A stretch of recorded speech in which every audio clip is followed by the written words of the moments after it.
Hi friends, कैसी हो आप सब। आप सबको नमस्कार, सत श्री अकाल, राम राम, आदाब। और मुस्लिम भाई बहनों को ईद की बहुत बहुत मुबारकें, बहुत बहुत शुभकामनाएं। फ्रेंड्स, आज मैं ना आप लोगों को नाप कैसे लेना है, बॉडी का नाप कैसे लेना है, उसके बारे में आप लोगों को बता रही हूँ। मतलब बहुत से कस्टमर ऐसे हैं जो मेरे से सूट सिलवाना भी चाहते हैं, परचेज तो करते ही हैं, लेकिन वो चाहते हैं कि मैं उनको सूट स्टिच करके भी भेजूं, लेकिन प्रॉब्लम आ जाती है कि वो अपना मेजरमेंट कैसे भेजें। तो मैंने ये स्पेशल वीडियो उन कस्टमर्स के लिए, उन क्लाइंट्स के लिए मैं ये बना रही हूँ कि आप लोग अपनी बॉडी का जो मेजरमेंट है वो कैसे लेके मुझे वीडियो भेज सकते हो।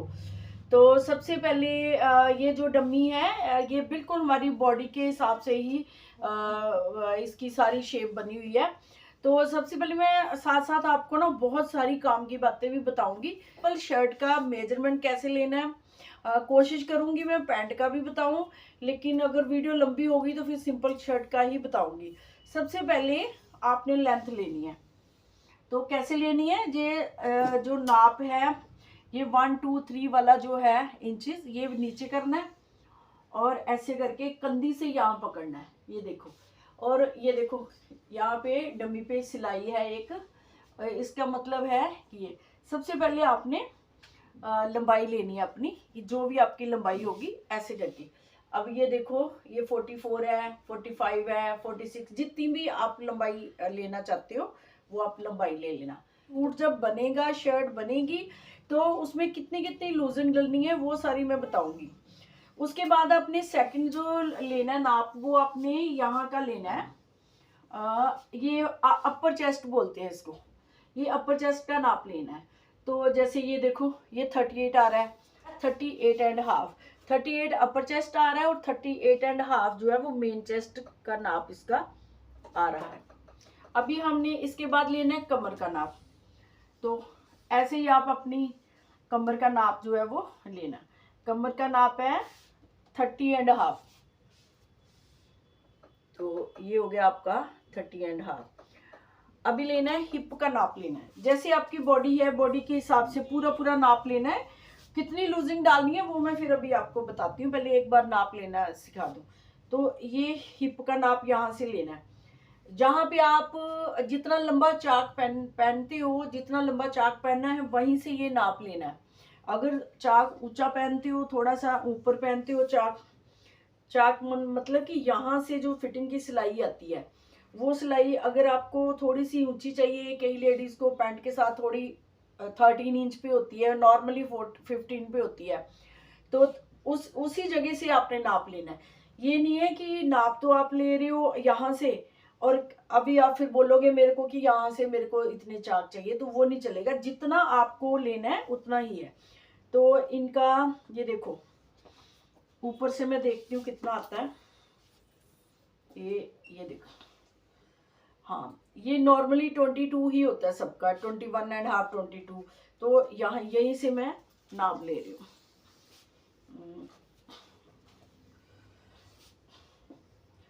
तो ये भी 38.5 आ रहा है। चेस्ट का और हिप का नाप सेम आ रहा है, 38.5। उसके बाद फिर हमने प्लेट का नाप लेना है कि इनका जो, ये भी बहुत ज़रूरी है, ये 10 पे आ रहा है प्लेट का नाप। जो चेस्ट पे प्लेट डलता है वो 10 पे आ रहा है। और एक सबसे ज़रूरी नाप जो होता है वो मैं आपको बता दूं, वो कोई कोई आपको बताएगा, हर कोई नहीं बताएगा। वो है कमर का नाप। कमर आपकी कहाँ पे है, और ये देखो, ये 14 पे है। अगर लेंथ आपकी हाइट ज़्यादा होगी तो कमर का नाप जो है वो 15 पे भी हो सकता है, 16 पे भी होता है। जिनकी ज़्यादा हाइट ज़्यादा होती है वो 17 पे भी होता है। तो ये नाप बहुत ज़रूरी है। अगर आप बुटीक का काम करते हो, नाप लेना आपको नहीं आता है, तो ये चीज़ें ज़रूर ध्यान में रखना कि जिस कस्टमर की आप नाप ले रहे हो वो लंबा है, और उसकी कमर का नाप जरूर लेना। तो कमर का नाप लेके, क्योंकि कमर का नाप होगा तभी तो वो फिटिंग बनेगी ना। अगर आप कमर वाली फिटिंग यहाँ पे है उस लेडी की, उसकी हाइट कम है, और आप बना देते हो यहाँ पे, तो पेट कस जाएगा उसका। तो कमर का नाप लेना बहुत जरूरी है। तो ये इनकी कमर का जो है, इसका 14 आ रहा है, ठीक है। उसके बाद तीरे का नाप लेना जरूरी है। तीरे का नाप, जो ये हड्डी होती है ना, ये देखो यहाँ पे जो हड्डी है, हड्डी से एक हड्डी से दूसरी हड्डी तक का नाप लेना है। तो ये देखो, ये डम्मी बिल्कुल ऐसे ही बनी हुई है। ये देख, ये 15 आ रहा है, ये बिल्कुल ऐसे नाप लेना। तो तीरा हो गया 15। ये जब कॉलर वाला बनेगा उसके लिए है। अगर डीप गला है तो वो बहुत सारी चीज़ें होती हैं, वो धीरे धीरे करके ही पता चलेंगी। और उसके बाद लेना है नेक का नाप लेना है कस्टमर का, या अपना, आपको कितना डीप नेक चाहिए तो आपने फिर वहीं पे जाना है। ये यहाँ पे जो आपका मोटा है वहाँ पे जाना है और फिर देखना है आपको कितना डीप नेक चाहिए। तो नॉर्मली अगर हम राउंड बनाते हैं ना तो 7 इंच नॉर्मली होता है, और कई लेडीज़ जो है वो ज़्यादा भी पहनती हैं तो ज़्यादा। लेकिन अगर इसी साइज़ में, हाँ, राउंड में हम 7 बनाएंगे तो अगर हम 5 शेप या वी बनाएंगे तो वो 8 साढ़े 8 बनाना पड़ेगा।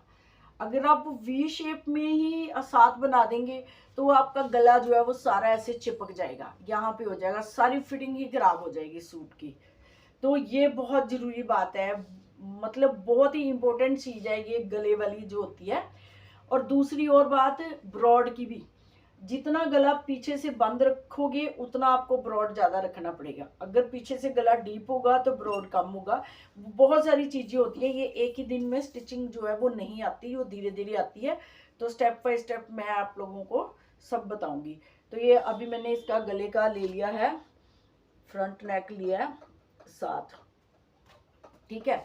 और बाकी स्लीव्स का नाप भी यहीं से लेना है, यहाँ से, ये जो हड्डी है यहीं से आपने स्लीव का नाप लेना है। यहाँ से ऐसे करके जितनी भी पहननी है, 16 इंच पहननी है, 15 पहननी है, बाजू जो भी है।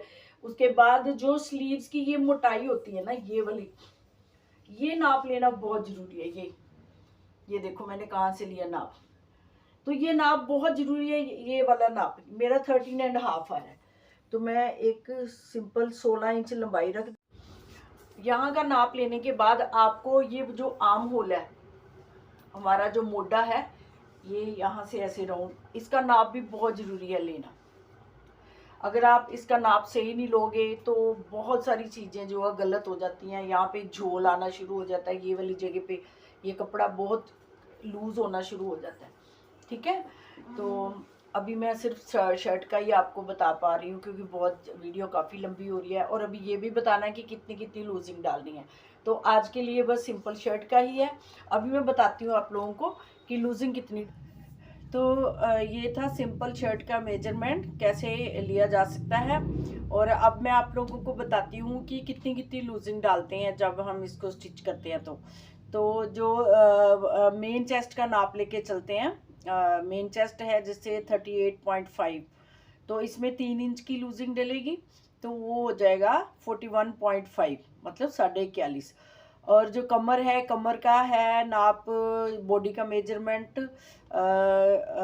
30.5, तो इसमें 2 इंच की लूजिंग डलेगी तो माप होगा 32.5, ठीक है। और जो हिप का माप है वो भी 38.5 है, तो इसमें भी 3 इंच लूजिंग डलेगी। तो कहने का मतलब कि चेस्ट में 3 इंच की लूजिंग डलती है, कमर में 2 इंच की लूजिंग डलती है, और हिप में भी 3 इंच की लूजिंग डलती है, ठीक है।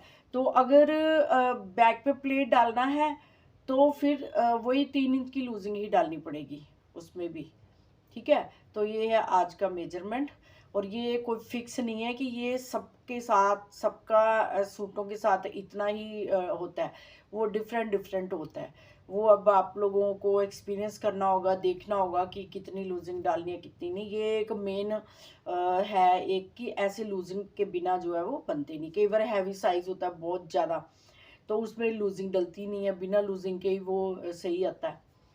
तो ये थी आज की सिंपल शर्ट का मैंने मेजरमेंट लेना आपको बताया, कितनी उसमें लूजिंग डालनी है वो भी मैंने बताई। और ये जो मैंने लूजिंग डाल के आपको बताया है कि ऐसे बनाना है, ये सबके ऊपर लागू नहीं होता है। मैं सही आपको जो भी मैं बताती हूँ, मैं बिल्कुल क्लियर कट चीज़ मैं आपको बताती हूँ कि ये नहीं है कि आप हर एक के सूट में 3 इंच 2 इंच और 3 इंच लूजिंग डालते रहोगे सूट सही आ जाएगा। सबका अलग अलग होता है, कस्टमर के ऊपर डिपेंड करता है। अगर कोई टाइट पहनता है तो कम लूजिंग डालनी पड़ती है, अगर लूज पहनता है तो 3 से केवल 3.5-4 इंच लूजिंग भी डालनी पड़ती है, कमर में ज़्यादा डालनी पड़ती है। तो मैं आपको किसी भी वहम में नहीं रखना चाहती। कोई भी आपको, चाहे कोई भी कितना भी एक्सपर्ट हो, कितना भी उसका एक्सपीरियंस हो, आपको कभी भी 2 महीने में, 6 महीने में या 1 साल में स्टिचिंग नहीं सिखा सकता, ना कटिंग सिखा सकता है। ये मैं आपको साफ साफ बता रही हूँ। 100% स्टिचिंग 100% आप तभी सीख पाओगे जब आप खुद एक्सपीरियंस करोगे। अलग अलग साइज़ के कस्टमर आएंगे, आप अलग अलग साइज़ की चीज़ें बनाओगे, तो आपको खुद एक्सपीरियंस होगा और उसके बाद कोई प्रॉब्लम नहीं होगी। फिर आप बिना कैलकुलेट किए कि इसमें इतने इंच लूजिंग डालनी है, इतने इंच कमर में डालनी है, वो ऑटोमेटिकली आप लोगों के हाथ अपने आप वैसे चलने लग जाते हैं। जैसे आप मेजरमेंट लेते हो किसी का, किसी लेडी का नाप ले रहे हो, और नाप लेते लेते ही आपके दिमाग में ये चीज़ आ जाती है। आप उसको पूछोगे कि आप लूज फिटिंग पहनते हो कि टाइट पहनते हो, तो वो फिर आपको जैसे बताएगी तो दिमाग में अपने आप पता चल जाएगा नाप लेते लेते कि मुझे इस साइज़ से इस लेडी की जो है वो चेस्ट रखनी है, और ये वाला साइज़ कमर का रखना है, ये वाला साइज़ हिप का रखना है। इसलिए कोई भी आपको ये नहीं, जितनी मर्जी कोई गारंटियाँ दे कि ये लो मैं ऐसे कर सकता हूँ, वैसे कर सकता हूँ, ये सब झूठ है। ये चीज़ें जो होती हैं एक्सपीरियंस के साथ होती हैं। जितना भी मेरा इतना एक्सपीरियंस है, मैं बता नहीं सकती आपको, बता क्यों नहीं सकती, बता रही हूँ मैं आपको। मेरा कम से कम 50 साल का एक्सपीरियंस है। मैं 10 साल की थी जब से मैं ये स्टिचिंग का कर रही हूँ। 10 साल की थी, मैं अपने सूट खुद सिलती थी। तो मेरे को इतना शौक, बहुत शौक है मेरे को स्टिचिंग का। अभी भी मेरे को मन करता है कि मैं भी, मेरी सेहत भी अलाउ नहीं करती, थोड़ी तबीयत ठीक नहीं रहती, फिर भी मेरा होता है कि मैं जितने भी मेरे पास कपड़े आए हैं सिलने के लिए, तो मैं खुद ही सारे कटिंग करूं, खुद ही बनाऊं। लेकिन मजबूर हूँ, नहीं कर सकती, मेरी काफ़ी प्रॉब्लम्स शुरू हो गई है मेरी बॉडी में। तो फिर भी जब भी मुझे टाइम मिलता है तो मैं ज़रूर ये सारी खुद करती हूँ। और मास्टर मेरा मेरे से पूछ पूछ के ही बनाता है कि ये ऐसे कर लूँ मैं, क्योंकि मेरा ज़्यादा एक्सपीरियंस है। वो भी बहुत अच्छे बनाता है, लेकिन कई चीज़ें ऐसी होती हैं जो अभी उसको इतना ज़्यादा एक्सपीरियंस नहीं है, तो वो फिर मेरी हेल्प लेता है। तो ऐसे हम दोनों मिलके बुटीक चलाते हैं, और काफ़ी लोगों को हमारी स्टिचिंग पसंद भी आती है और अप्रिशिएट भी करते हैं। तो आप लोगों को भी अगर कुछ फ़ायदा होता है तो आप ज़रूर फ़ायदा उठाओ, और देखो और बनाओ, और हमारे सूट जो है वो ख़रीदो। और अगर स्टिचिंग करानी है तो ऐसे ही मेजरमेंट लेके मुझे भेज देना, तो मैं आपको सूट भी दे दूँगी और साथ में स्टिच करके भी भेज दूँगी। तो bye bye, have a nice day.